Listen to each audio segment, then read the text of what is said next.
Notre invité ce soir, c'est le maire Les Républicains de Rieux-la-Pape. Bonsoir Alexandre Vincendé. Bonsoir. Alors votre commune, on le sait, a été le théâtre de violences urbaines vendredi dernier. Plusieurs véhicules incendiés, du mobilier urbain détruit, des forces de l'ordre qui ont été prises à partie. D'abord, avant d'y revenir dans le détail, le calme est-il revenu sur votre commune? Il n'y a pas eu de nouveaux incidents depuis vendredi soir? Non, rien depuis vendredi soir, grâce au dispositif policier qui a été déployé, le dispositif important de police nationale, également de police municipale. C'est ça que j'ai pu échanger avec le ministre de l'Intérieur ce week-end. J'ai pu échanger également avec les services de l'État et la préfecture, bien évidemment. Et le préfet et le ministre de l'Intérieur ont décidé de dépêcher beaucoup de forces de police. Donc c'est vrai qu'avec un dispositif resserré, bien le calme est revenu.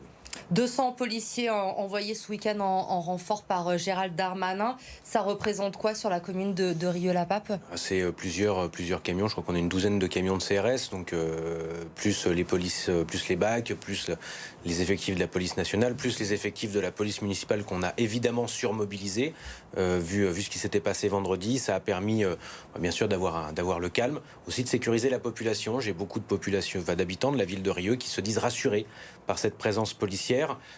Donc c'est vrai que c'était important de marquer le coup aussi et de montrer que la République et les forces de l'ordre occupent le terrain. Ces renforts, ils vont rester combien de temps, vous le Ils vont savez? rester plusieurs jours de toute façon. Et puis après, il y a ce qui se mettra en place aussi, ce qui avait été annoncé par le ministre de l'Intérieur, la mise en place du quartier de reconquête républicaine, je sais que la DDSP est en train de travailler là-dessus sur le déploiement des effectifs. Ce que nous allons faire aussi à Rieux, à savoir le déploiement 2021 de vidéoprotection, qui nous a permis, grâce à la vidéoprotection, de faire des arrestations et des déferments, parce que 4 mineurs sont mis aujourd'hui en examen parce qu'ils ont reconnu les faits durant leur garde à vue. Justement, ces 4 mineurs, ce sont des jeunes que vous connaissiez déjà? Ils avaient déjà eu affaire à la justice? En tout cas, pas à ma connaissance. J'ai pas eu accès, bien sûr, au casier de ces mineurs. En tout cas, ce qui est sûr, c'est que dans les secteurs là où ils habitent, ils sont proches de points de deal. Donc, ce qui nous fait faire le lien assez facile entre ce qui s'est passé sur les points de deal jeudi et vendredi, avec des perquisitions qui ont eu lieu dans la journée de vendredi, et puis donc la montée en température. Parce que vous savez, paradoxalement, le fait qu'il y ait des montées de violence extrêmement fortes, très bien organisées, mais qui finalement sont très spectaculaires, mais s'arrêtent très vite, c'est pas dû à un malaise social. C'est dû simplement au fait que nous gagnons du terrain. Et ce terrain, nous allons continuer à le gagner, centimètre par centimètre, parce que nous avons décidé depuis plusieurs années déjà, et d'intensifier cette lutte, nous avons décidé de reprendre les clés des quartiers aux dealers, parce que ce n'est pas à eux qu'appartiennent les quartiers, ces quartiers, ils appartiennent aux habitants de Rieux-la-Pape. C'est clairement cette guerre des stupes, donc pour vous, qui est aujourd'hui à l'origine de ces violences urbaines Bien sûr, à Rieux-la-Pape? si vous regardez, j'appelle quand même les uns et les autres à regarder ce qui se passe depuis le premier confinement. Ces flambées de violence sont dues notamment dans les quartiers, pas seulement à Rieux-la-Pape. C'est dans des villes de droite, de gauche. Enfin, toutes les étiquettes politiques sont concernées. C'est parce qu'il y a un travail de la police nationale, mais aussi des municipalités, sur le renforcement des dispositifs pour lutter contre les points de deal qui se sont réorganisés à la fin du premier confinement. Et vous l'avez vu, les flambées de violence ont commencé à partir du mois d'avril, du mois de mai, et c'est monté crescendo jusqu'à maintenant. Et aujourd'hui, les choses sont très claires. On va continuer à resserrer le dispositif, parce que nous, on se bat pour une chose, c'est les habitants de ces quartiers, les habitants de nos communes, qui n'ont qu'une envie, c'est de vivre en paix. Ils n'ont pas envie de baisser les yeux en rentrant chez eux. Vous savez, je suis à chaque fois scandalisé quand des habitants de ces quartiers me parlent quasiment les larmes aux yeux parce qu'ils ont peur. J'en ai encore reçu la semaine dernière. Je suis scandalisé quand des parents me disent que leurs enfants ne peuvent pas sortir le soir, ou en tout cas même la journée quand il fait beau, parce qu'ils ne veulent pas qu'ils soient récupérés par les petits caïds de quartier. Et des messages comme ça, j'en ai des centaines et des centaines. Et c'est pour eux que je me bats. Gérald Darmanin, le ministre de l'Intérieur, a eu des mots forts ce week-end. Il parle carrément d'harcèlement des points de deal. Bien sûr. Vous le dites, aujourd'hui à Rieux-la-Pape, il y a une lutte qui est faite contre ces trafics de drogue. Est-ce que ça marche? Quels sont les résultats aujourd'hui? Alors aujourd'hui, on a fait plusieurs saisies la semaine dernière. On a d'abord appréhendé des acheteurs qui nous ont permis derrière de déclencher une opération de perquisition chez un vendeur. Et on va continuer ce travail. On va continuer ce travail systématiquement. Moi, je fais des réunions en fait de sécurité, notamment sur la question des points de deal avec les habitants très régulièrement, sur les points un peu sensibles de la commune. J'ai quasiment 2 réunions comme cela par mois. Et j'essaye avec les habitants de faire des points d'étape. Et on se réunit à peu près tous les 2 mois pour faire le point sur chaque point et de voir exactement où sont les marges de progression, qu'est-ce qui a marché, qu'est-ce qui n'a pas marché, quel est le bilan de l'action des forces de police, parce que la police nationale et municipale qui m'accompagne lors de ces réunions. Donc c'est un vrai travail et je me bats parce que les habitants, ils demandent de la tranquillité, ils demandent vraiment que les municipalités, les élus, fassent leur travail. Alors je ne dis pas qu'on va arriver à tout régler. En tout cas, il y a une chose qui est sûre, c'est que je ne baisserai jamais les bras. Parce que si nous, on baisse les bras, malgré les menaces que vous recevez de plus en plus régulièrement, samedi matin encore, on a découvert des tags, des menaces de décapitation. Il y avait eu déjà des menaces sur les réseaux sociaux à votre rencontre il y a 3 semaines. Vous avez porté plainte à chaque fois.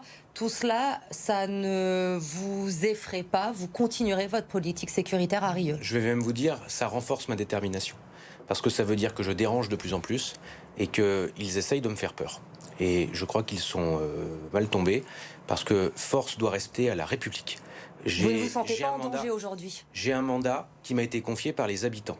Si moi je lâche, si moi je baisse les yeux et les bras, alors ça veut dire que les habitants n'auront plus aucune raison d'espérer un avenir meilleur dans cette commune. On se bat pour la rénover, on a un plan de rénovation urbaine extraordinaire, on a livré une nouvelle école il y a quelques jours, on va livrer une médiathèque flambant neuve, on continue à mettre des dispositifs. J'étais encore ce lundi avec Sport dans la ville et on a un domaine en Drôme provençal qu'on va rendre extraordinaire pour accueillir des centaines d'enfants de notre ville et de l'agglomération. Donc il est bien évident que je n'arrêterai pas le combat. Jérémy Bréau, le maire de Bron, a également reçu des menaces. Il a été placé sous protection policière. Est-ce que vous demandez cette protection, vous aussi, aujourd'hui? Moi, je ne demande rien du tout parce que ce n'est pas à moi de décider d'être mis sous protection. C'est au service de l'État de décider s'il faut que je sois mis sous protection ou pas.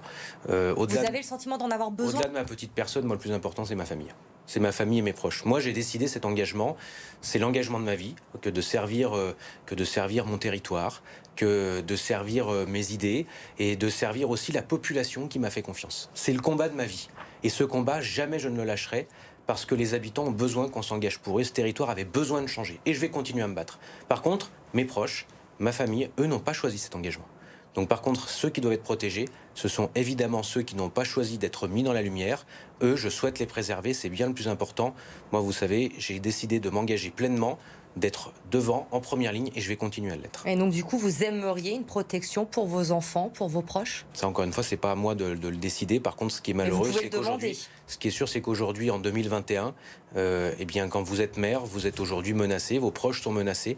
Et ça, c'est le plus inquiétant parce que ça montre qu'il y a un véritable malaise dans notre démocratie. Vous avez des personnes, parce qu'elles n'ont pas satisfaction dans les urnes, parce qu'elles n'ont pas des élus qui aujourd'hui leur laissent les clés, sont en congestion avec eux, bien décident par la violence, par l'intimidation, par les menaces, de nous faire reculer et de dire en sorte que finalement le choix des habitants, ce n'est pas leur problème. Eux, leur choix, c'est de décider de faire la loi sur un territoire. La loi, c'est les lois de la République qui doivent s'appliquer. Elle doit être partout et pour tous. Et pour cela, moi, j'ai décidé d'agir et de ne rien lâcher.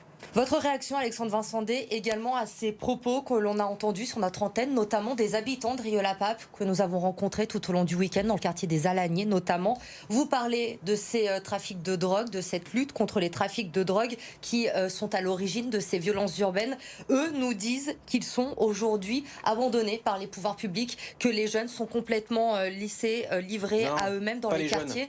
Pas les jeunes. Qu'il n'y a pas d'activité proposée, pas d'association, qu'il y en a moins. Vous répondez quoi? Écoutez, il faut juste se détendre 30 secondes avec cette plaisanterie, ce marronnier de la jeunesse en déshérence qui, pour se faire entendre, va tout casser. Il faut arrêter 30 secondes, d'accord? À Rieux-la-Pape, c'est 8 millions d'euros qui sont mis sur la table en termes de solidarité. On a 320 millions d'euros pour rénover les quartiers. On va démolir les tours, créer de la mixité sociale, refaire les écoles. On travaille Sport dans la ville qui prend en charge chaque semaine entre 550 et 600 enfants. On travaille avec des aides aux devoirs, on a un espace jeune, on a des chantiers jeunes. J'ai mis en place un dispositif seconde chance. On a mis en place avec la mission locale de nouveaux dispositifs. On met beaucoup d'argent sur la table. Je vais vous dire une chose. C'est une fausse excuse.